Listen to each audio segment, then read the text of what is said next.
ನೂರಕ್ಕೆ ನೂರು ಈ ಬಾರಿ ದಾವಣಗೆರೆ ದಕ್ಷಿಣ ಕ್ಷೇತ್ರದಲ್ಲಿ ಕಮಲ ಅರಳೆ ಅಳುತ್ತೆ, ಅದರಲ್ಲಿ ಯಾವುದೇ ಅನುಮಾನ. ಪ್ರಜಾಪ್ರಭುತ್ವ ಇದೆ ನಮ್ಮ ಪಕ್ಷದಲ್ಲಿ. ಇವತ್ತು ಅವ್ರ ಮಗ ಮಂತ್ರಿ ಇದ್ದಾನೆ, ಅವರ ಸೊಸೆ MP ಇದ್ದಾರೆ, ಆದರೂ ಸಹಿತ ಇವತ್ತು ನಮ್ಮನಿಗೆ ಬೇಕು ಮತ್ತು ಅಧಿಕಾರ ಅಂತಕ್ಕಂಥದನ್ನ ಇವತ್ತು ಅಲ್ಪಸಂಖ್ಯಾತಗಳನ್ನೇ ಡಿವೈಡ್ ಮಾಡಿ ಅವರಲ್ಲೇ ಒಂದು ಜಗಳ ತಂದು ಎರಡು ಗುಂಪನ್ನ ಮಾಡಿ ಇವತ್ತು ಒಡೆದಾಟ ಲೆಕ್ಕಕ್ಕೆ ಅವ್ರನ್ನ ತಗೊಂಡೋಗಿದ್ದಾರೆ ಒಂದು ರಾಜಕೀಯಕ್ಕೋಸ್ಕರ. ಯಾಕೆಂದ್ರೆ ಅವರೇ ತ್ಯಾಗ ಮಾಡಬೇಕಾಯ್ತು.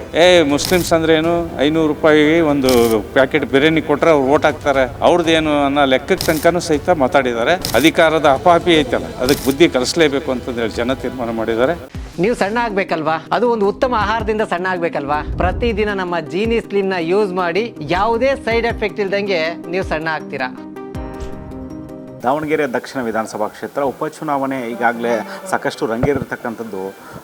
ಈಗಾಗಲೇ BJP ಅಧಿಕೃತ ಅಭ್ಯರ್ಥಿಯನ್ನು ಘೋಷಣೆ ಕೂಡ ಮಾಡಲಾಗಿದೆ.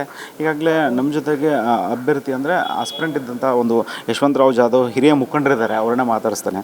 ಈಗಾಗಲೇ ಸಾಕಷ್ಟು ಮಠಗಳಿಗೆ ಈಗ ಅಭ್ಯರ್ಥಿಯನ್ನು ತೆಗೆದುಕೊಂಡು ತಾವು ಸಾಕಷ್ಟು ಒಂದು ಒಗ್ಗಟ್ಟಿನ ಪ್ರದರ್ಶನ ಮಾಡ್ತಾ ಇರ್ತಕ್ಕಂಥದ್ದು. ಸರ್, ಈಗ ಹೇಗೆ ನಡೀತದೆ ಸರ್ ಉಪಚುನಾವಣೆ? ಸರ್, ಈಗಾಗಲೇ ನೀವೇ ನೋಡ್ದಂಗೆ ನಾವೆಲ್ಲರೂ ಸಹಿತ ಅತಿ ಉತ್ಸಾಹದಿಂದ ಭಾಗಿಸಿದ್ದೀವಿ. ಏನು ಕಾಟಾಚಾರಕ್ಕಲ್ಲ, ಅತಿ ಉತ್ಸಾಹದಿಂದ. ಯಾಕೆಂದರೆ ಈ ಬಾರಿ ನಮ್ಮ ಅಭ್ಯರ್ಥಿ ಗೆಲುವು ಶತಸಿದ್ಧ. ಹಾಗಾಗಿ ನಾವೇ ಗೆದ್ದಿದ್ದೀವಿ, ಅವ್ರು ಗೆದ್ದರೆ ನಾವೇ ನಮ್ಮದೇ ಗೆಲುವು ಅನ್ನೋ ರೀತಿ ನಾವೆಲ್ಲರೂ ಸಹಿತ ವರ್ಕ್ ಮಾಡ್ತಾಯಿದ್ದೀವಿ.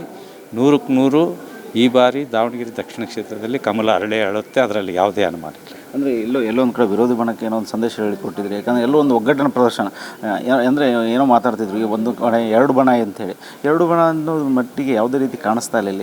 ಅಂದರೆ ಏನು ಹೇಳ್ತೀರಿ ಸರ್? ಸರ್, ನಮ್ಮದಲ್ಲಿ ಪ್ರಜಾಪ್ರಭುತ್ವ ಇದೆ ನಮ್ಮ ಪಕ್ಷದಲ್ಲಿ.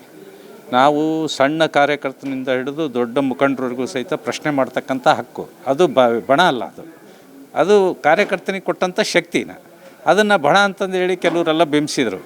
ನಮ್ಮಲ್ಲಿ ಏನಾದರೂ ಸಣ್ಣ ಪುಟ್ಟ ವಿಚಾರಗಳಿದ್ದರೆ ಅದನ್ನು ಲೀಡ್ರಿಗೆ ನಾವು ಪ್ರಶ್ನೆ ಮಾಡಿದ್ದೇವೆ, ಈ ರೀತಿ ನೀವು ಮಾಡಿರೋ ತಪ್ಪು ಮಾಡಿದ್ದೀರಿ ಅಂತ.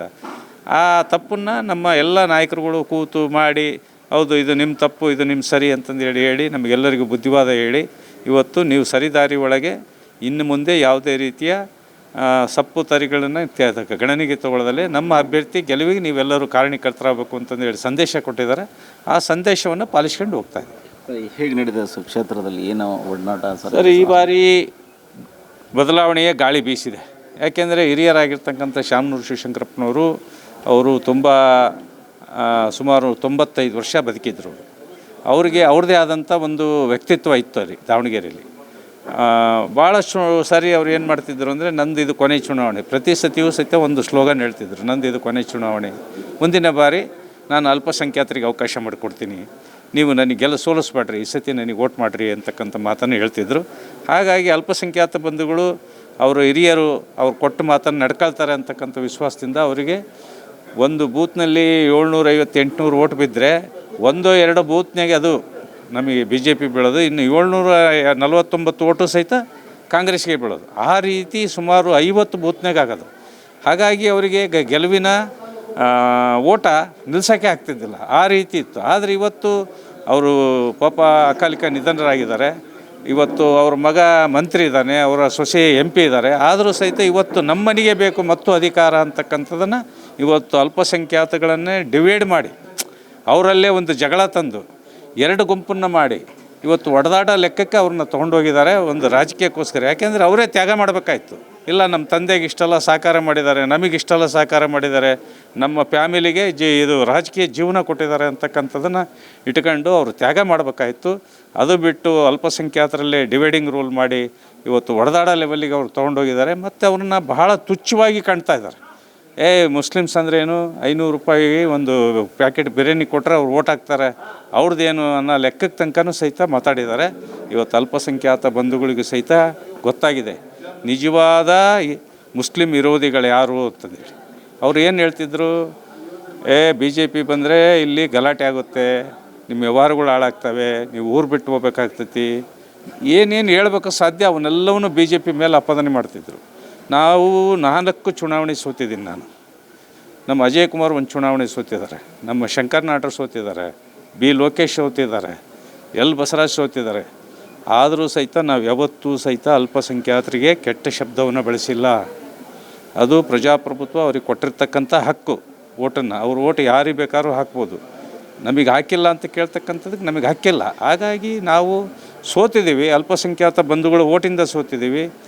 ಯಾವುದೇ ಒಂದು ರೀತಿಯ ಅವರಿಗೆ ನಾವು ಕೆಟ್ಟ ಶಬ್ದವನ್ನು ಬಳಸಿಲ್ಲ. ಇವತ್ತು ಬರೀ ಟಿಕೆಟ್ ಕೇಳೋಕ್ಕೋಸ್ಕರ ಒಬ್ಬ ಮಾಜಿ ಜಿಲ್ಲಾಧ್ಯಕ್ಷ, 3 ಬಾರಿ ಜಿಲ್ಲಾಧ್ಯಕ್ಷ, ಹಾಲಿ MLC 3 ಬಾರಿ MLC ಆದಂಥ ಅಬ್ದುಲ್ ಜಬ್ಬಾರ್ಗೆ ಅವರಿಗೆ ಅವನು 94ರಿಂದ ಇದೇ ರೀತಿ ಮಾಡ್ತಾ ಇದ್ದಾನೆ, ಇನ್ನು ಊರು ಹಾಳು ಮಾಡೋ ಕೆಲಸ ಮಾಡ್ತಾ ಇದ್ದಾನೆ ಅಂತ ಹೇಳ್ತಾ ಇದ್ದಾರೆ. ಒಬ್ಬ ಮಂತ್ರಿ ಆದವರು ಅಂದರೆ 3 ಬಾರಿ ಜಿಲ್ಲಾಧ್ಯಕ್ಷ ಆಗಿ ನಿಮ್ಮ ಮನೆಗೆಲ್ಲ ಸೇವೆ ಮಾಡಿದಾರಲ್ಲ, ಆವಾಗ ಪಾರ್ಟಿ ಹಾಳಾಗಿದ್ದಲ್ವಾ? ಈಗ ಪಾರ್ಟಿ ಹಾಳಾಗ್ತಾಯಿತ್ತು ಟಿಕೆಟ್ ಕೇಳಿದ ತಕ್ಷಣ ನಿಮಗೆ? ಈ ರೀತಿ ಸಣ್ಣ ಸಣ್ಣ ಮಾತುಗಳನ್ನು ಮತ್ತು ಅವರ ಇವತ್ತು ಒಬ್ಬ ಅಲ್ಪಸಂಖ್ಯಾತರಿಗೆ ಯಾರಾದರೂ ರಾಜ್ಯದಲ್ಲಿ ಲೀಡರ್ ಇದ್ದ ಅದು ಜಮೀರ್ ಅಹಮದ್ ಖಾನ್. ಆತನಿಗೆ ಹೋಗಿ ಎಲ್ಲರೂ ಮನವರಿಕೆ ಮಾಡ್ಕೊಳ್ತಾರೆ ಸಹಜವಾಗಿ. ನಮಗೆ ದಾವಣಗೆರೆ ಇಷ್ಟು ಜನ ಇದ್ದೀವಿ ನಾವು ಅಲ್ಪಸಂಖ್ಯಾತ ಬಂಧುಗಳು, ನಮಗೊಂದು ಅವಕಾಶ ಮಾಡಿಕೊಡ್ರಿ. ರಾಜ್ಯ ನಾಯಕರ ಹತ್ರ ಹೋದಲ್ಲಿ ಯಾರ ಹತ್ರ ಹೋಗ್ಬೇಕು? ಹೋಗಿದ್ದಾರೆ. ಅವನು ಯಾರು ಇಲ್ಲಿ ಬಂದರೆ ಸರಿ ಕಾಣಲ್ಲ ಹಾಗೆ ಹೇಗೆ ಅಂತಂದೇಳಿ ಅಂದು ಮಾತಾಡ್ತಕ್ಕಂಥ ಒಬ್ಬ ಮಂತ್ರಿ ಈಗ ಅಲ್ಲೇ ಉಲ್ಟಾ ಹೊಡಿತಾರೆ. ಇಲ್ಲ, ನಾನು ಅವರು ಹೋಗಬಾರ ಫ್ರೆಂಡ್ಸು, ಯಾಕೆಂದರೆ ಈಗ ಅವ್ರಿಗಾಗಲೇ ಅಲ್ಪಸಂಖ್ಯಾತರು ಬಂಧುಗಳಿಗೆ ತಿರುಗಿ ಬಿದ್ದರಲ್ಲ, ಅದು ಈಗ ಅವ್ರಿಗೆ ಎಚ್ಚೆತ್ತು ಕಟ್ಕ. ಅದೆಲ್ಲೋ ಒಂದು ಕಡೆ BJP ಪ್ಲಸ್ ಆಗುವಂಥ ಸಾಧ್ಯತೆ ಸರ್ BJPಗೆ 100 ಜನನೇ ತೀರ್ಮಾನ ಮಾಡಿದ್ದಾರೆ, ಬದಲಾವಣೆ ಅಲ್ಪಸಂಖ್ಯಾತರು ಬಂಧುಗಳು ತೀರ್ಮಾನ ಮಾಡಿದ್ದಾರೆ. ಈ ಸಾತಿ ನಾವು ಇವ್ರಿಗೆ ಬುದ್ಧಿ ಕಲಿಸಲೇಬೇಕು.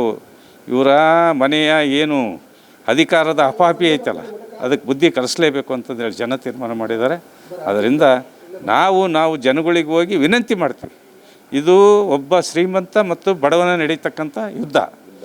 ಶ್ರೀಮಂತರಿಗೆ ಈ ಅನೇಕ ಬಾರಿ ಗೆಲ್ಲಿಸಿದಿರಿ, ಈ ಸತಿ ಒಬ್ಬ ಬಡವನಿಗೆ ಗೆಲ್ಲಿಸ್ರಿ ಅಂತಕ್ಕಂಥ ವಿನಂತಿಯನ್ನು ಮಾಡ್ತೀವಿ. Thank you sir, Karnataka TV ಜೊತೆ ಥ್ಯಾಂಕ್ ಯು.